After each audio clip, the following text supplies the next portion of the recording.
our next amazing conversation. So coming up next, we are going to have Sheryl Battles, who's the Vice President of Global Diversity, Inclusion, and Engagement for Pitney Bowes.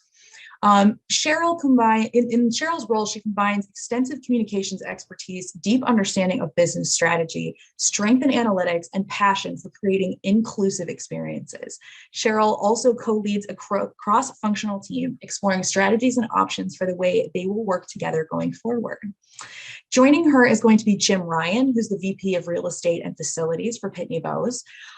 Jim has been a PB team member for 16 years, and in that time, he's established and implemented PB's collaborative workplace standard, creating a consistent employee experience for all of their major global offices, from Stamford, Connecticut to Sydney, Australia. In 2009, Jim co-led the creation of their workplace agility program, and most recently, he co-led a cross-functional team to reimagine this program after 2 full years of working from home. PB at Work was introduced this March and will be formally launched later this spring. Welcome, Jim. Jim and Sheryl are going to be joined in conversation with our own amazing Wendy Walker, who's one of our enterprise customer success managers.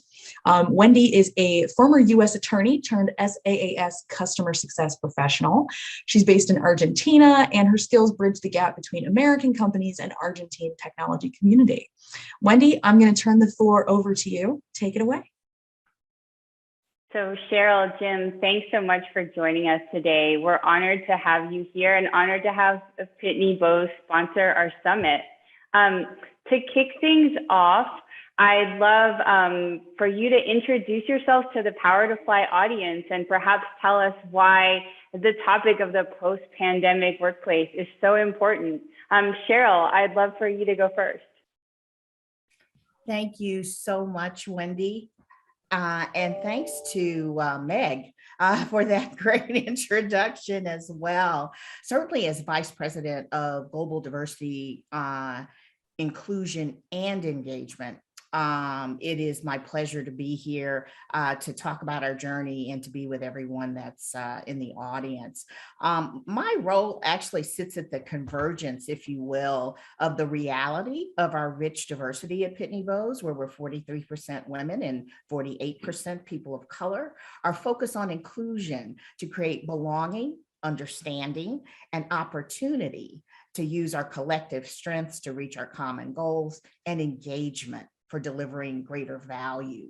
So when you think about this journey that we're all on relative to where and how we work, it encompasses all those things, a rich diversity of experiences and things that impact that, a need to belong and understand, and how do we get and stay engaged across this variety of work experiences and styles. So we're really excited to be here. I love that. Thank you, Sheryl. Thanks for joining us. And it sounds like you've a lot to add on this topic. Jim, I'd love to pass it over to you to introduce yourself to the Power to Fly audience and perhaps tell us why this topic is so dear to you. Sure, absolutely. And thank you for having me. So I am our newly minted Vice President of Global Real Estate and Facilities. I'm 6 days into that role, and I lead our global real estate portfolio of 107 locations, and it totals almost 8 million square feet. So over time, I have been both the leader of our workplace agility program as well as a benefactor of this program. And our flexibility, or commitment to flexibility, has really worked out to my advantage. Since 2014, I've worked from home part-time, and then starting in 2016, I shifted to full-time work from home. And this really enabled me to maintain my job when I was able to, support my partner as he was moved from Connecticut to Boston. So I'm really grateful for that opportunity. Moreover, I think it's really a great proof point that I was still able to continue to prove my value to Pitney Bowes and be promoted to vice president while working away from our corporate leaders. It really shows, that we're committed to making this work, and I'm proud of that aspect. That's amazing. Thanks for sharing that, Jim. And it sounds like Pitney Bowes is really, committed to this kind of changing hybrid post-pandemic workplace.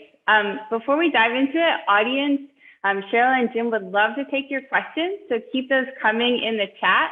I'll be back towards the end of the session. We'll make sure we'll hit on all those questions that you're asking. So without further ado, Jim, Sheryl, take it away. Thank you, Wendy.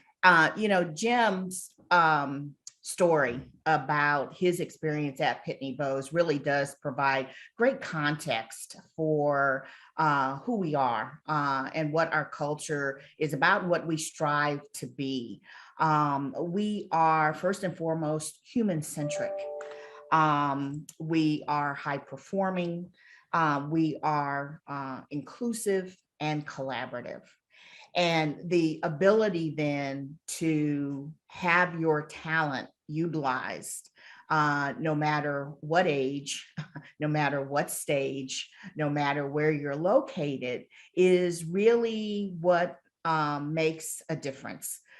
This human-centric kind of culture, there's a lot of discussion now about the importance of culture and putting people at the center. But we're proud to be able to say, certainly for us, people have been at the center of who we are and what we do for virtually all of our 100 years, with an early CEO in the 30s talking about the importance of human relationships and investing in our people and their growth and getting to know them. And so that same concept of creating an environment where people have the opportunity to grow, where we have this opportunity to get to understand one another better, was the kind of environment that we had and have maintained throughout the pandemic. So it was kind of within this culture, if you will, as we faced a global health crisis, there was a lot of focus on our people and being able to be flexible. One thing before I ask Jim to talk a little bit about his experience and what he knows very, very well, is that in our engagement surveys, what comes back when we ask people, why did you come to Pitney Bowes and why do you stay? In the top 3 responses for both of those questions was flexibility. So we've always tried, while keeping high performance first and foremost in our minds, how can we be flexible so we can take advantage of great talent, just like great talent like Jim. Jim knows a lot about that flexibility because he actually helped start us on a more formalized journey in that way. Jim? Sure. So as a point of data, before the pandemic started, 35% of our office population were working in flexible roles, able to spend a good amount of the time away from the office. And in the context of that widespread flexibility, we really wanted to stand up a program that took into consideration that people wanted to work from a variety of locations, but also was reflective of our financial objectives in managing our real estate portfolio. So in 2009, when we launched our workplace agility program, it was really an opportunity to hit on that intersection of employee experience and real estate utilization. It's a very different conversation than we might be having today about who is getting dedicated space, but really that was the main impetus at the time. Though then did prove to be a strong foundation. So in the beginning of the pandemic, when all of a sudden our office-based roles were all working from home, we had this great foundation to hit the ground running. Sheryl, if you want to speak about kind of how this fits into the overall context. Absolutely. So when you, I've heard it said, when you think about the pandemic, it was like we were all in the same storm, but we were in different boats. And so how it impacted you varied based on the size, the speed, the sturdiness of your particular boat. So when you started thinking about how people responded, it was always critical to us to take the perspective that people were in different places dealing with different things and different situations. And we needed to make sure that we continue to extend and create the kind of environment that could be supportive, that could provide resources while keeping employee health and safety uppermost in our minds. You know, like many seminal events, in retrospect, you will always remember where you were at that moment. And when I think about the beginning of the pandemic, our global headquarters is in Stamford, Connecticut, bordering on New York. And I remember as we were watching the news and seeing literally the virus start to spread, how at the beginning of the week, it first hit Connecticut and it started to spread. And there became a moment where we said, and where the governor declared, offices need to be closed, everyone needs to go home. We knew that we had to go home with our employees during that point. We are considered an essential business. We have almost over 11,000 employees globally. And about 40% of our team actually, we're considered an essential business because we take the complexity out of shipping and mailing. And so we handle large volumes, and we all know how important shipping became. We handle large volumes of packages and mail and flats. And we have operational facilities that had to keep going.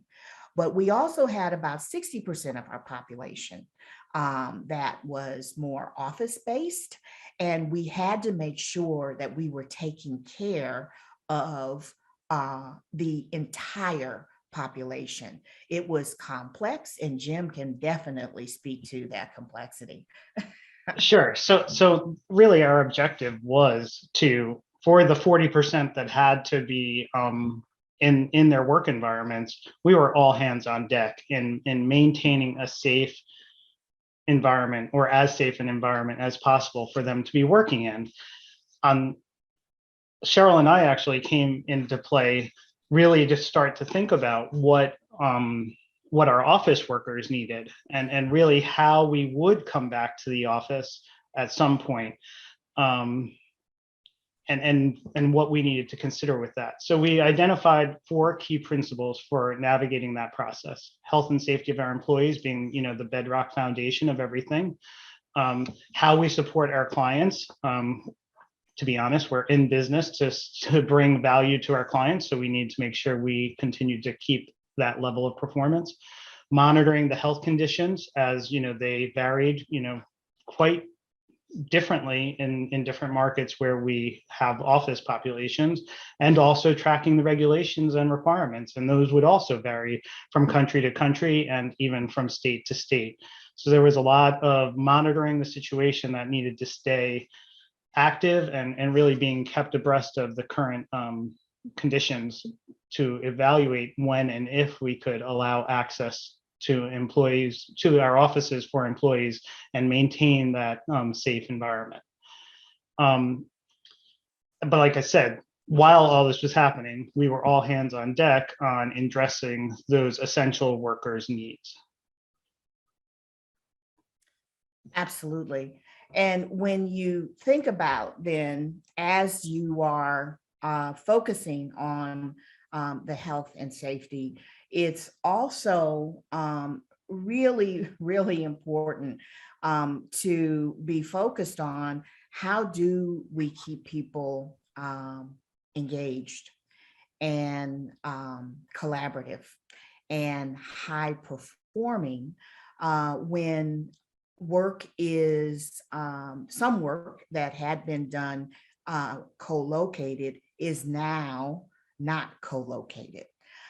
When you think about engagement, and you hear that term a lot, engagement really is about, I like to say it's about the head, the heart, and the hands, but is there a connection where the individual is connected and invested in the organization's success? And then is that individual equipped to actually contribute to the organizational success, whether through having the right resources or the right authority to do what's in the best interest of the client or the stakeholder? And then finally, does the individual have the energy, energized to act in their contribution to the organization's success on a consistent basis? And that energy comes from joy in what you do and the people that you work around. So when we thought about how do we keep our employees' heads, hands, and hearts engaged throughout this time, we continued to do and intensified in many ways the things that we've always tried to do. So we were providing information and resources, but we were also providing forums and opportunities for people to come together and talk about what was going on. We provided webinars and sessions on navigating boundaries and working effectively in a remote locale. And at the same time, we provided resources to think about mental wellness as part of overall wellness. So we really tried through all of our channels in multiple ways, whether it was self-paced learning, real-time webinars, resources available in the employee portal, and of course, our managers played a critical role in really reaching out and making sure that employees understood that we cared, that we stayed connected, that we were collaborating, and they were communicating constantly. So engagement and staying, continuing to be both productive and connected was something we really focused on throughout the time together. And I think, Cheryl, you'd agree that a lot of that came pretty organically. You know, it felt like a need that people stepped up and embraced and understood the void had to be filled, and there were really natural ways for people to fill that void, and it was really impressive to see. I think about it how, you know, back in April of 2020, when we started working together, you know, we naively thought we would be back to working in a very normal manner, you know, in the summer of 2020. In reality, we've had several fits and starts over this time, and we're really only just coming back to using our offices now. But during this time, we really took the time to understand how this shift was manifesting itself. We fundamentally, and most companies are doing this, they just are not necessarily open to the change, but we fundamentally realize a shift has taken place, and we will not be going back to an environment that is even close to what it looked like before March of 2020.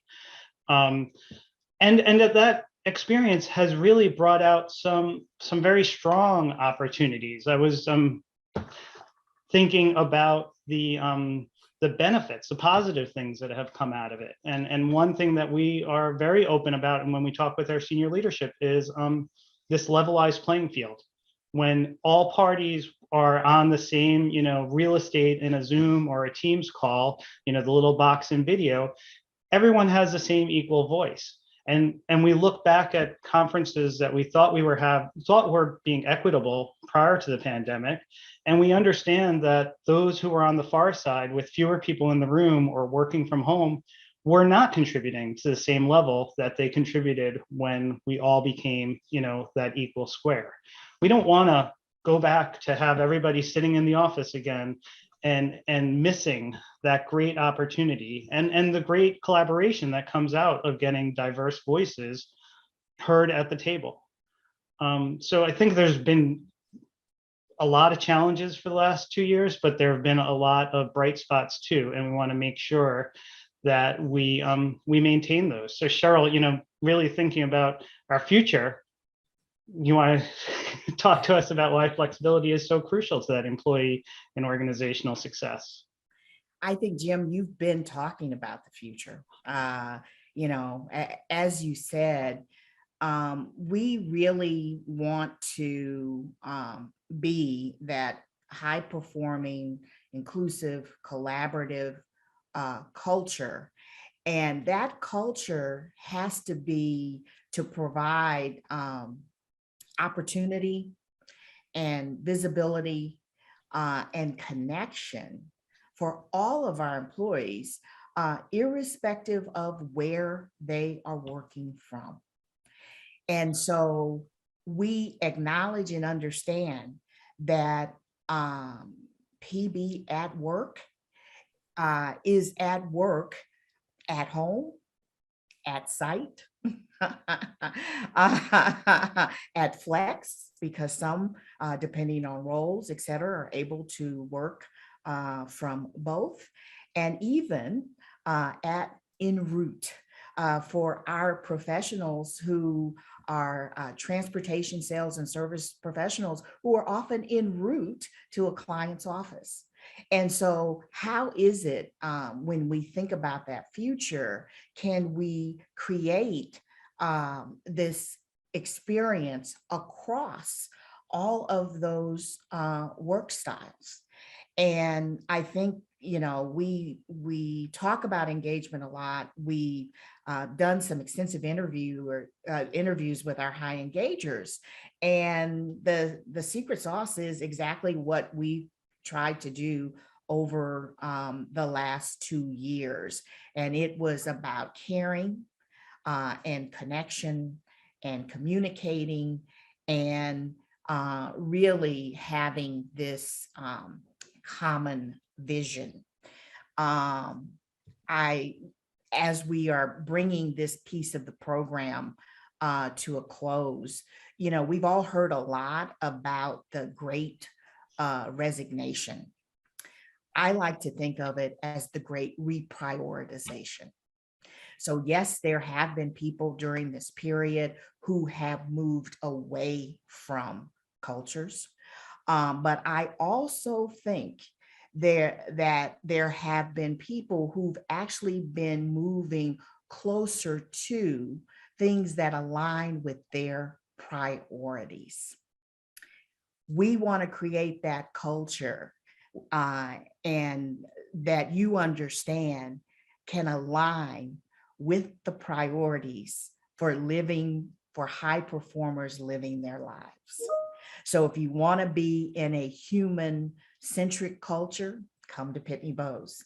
If you want to be in a culture where you can be free to be who you are and have a voice and have opportunity throughout your career, come to Pitney Bowes. And if you want to be in a culture that understands that as humans, we have a variety of needs, but if we communicate and care and connect, we can work together to do more than we could apart, then come to Pitney Bowes, because we think we can align with your priorities. Thank you so much for that, Sheryl. I love that reprioritization as opposed to resignation. So great to hear about those values.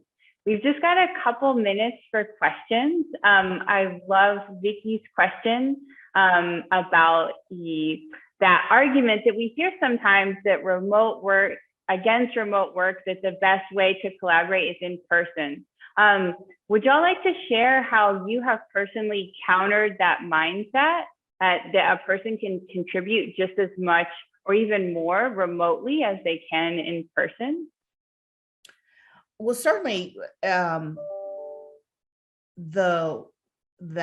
how you work and the optimal way to work in many ways depends on the task or the role that you're performing. And while certainly in many ways face-to-face is the gold standard, technology enables us, say through sessions like this, to get those face-to-face, to get that real-time interaction and to hear the tone of voice and to see the facial expressions and to really, because much of communication is communicated without words.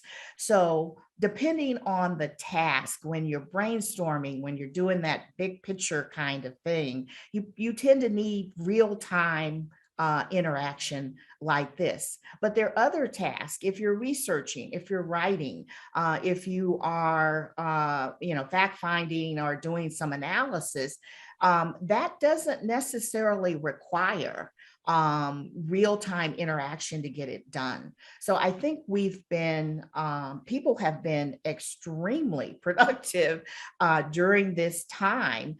And I think each person has made it work and figured out how is it that I get everything done, but still let Jim know, hey, I am all the time. Hey, Jim, I just was thinking about this. What do you think? Right. And so through technology, through understanding each other's communications protocols, I know the best way to get to him is I am. And he knows the best way to get to me and might be text, might be I am, but having those communications protocols and really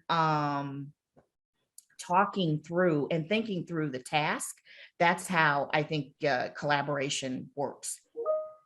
I love that.